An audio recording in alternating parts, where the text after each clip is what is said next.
तर गोपीनाथ मुंडे महाराष्ट्रातील थोर नेते होते असं पृथ्वीराज चव्हाणांनी म्हटलंय। मुंडे काँग्रेसमध्ये आले असते तर 2014ची निवडणूक हारलो नसतो असं पृथ्वीराज चव्हाण यांनी म्हटलंय।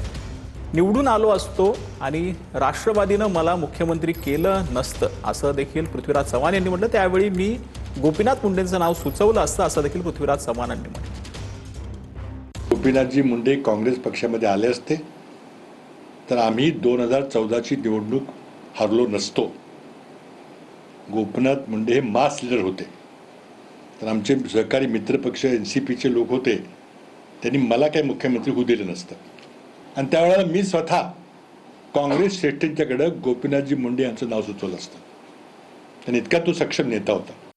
चव्हाण साहेबांनी त्यावेळेला असलेल्या मित्र पक्षांना बरोबर घेऊन जाण्याचा प्रयत्न केला असता तर मला वाटतं भाजपचं सरकारच आलं नसतं आणि आम्ही सत्तेवरून बाजूला गेलो नसतो।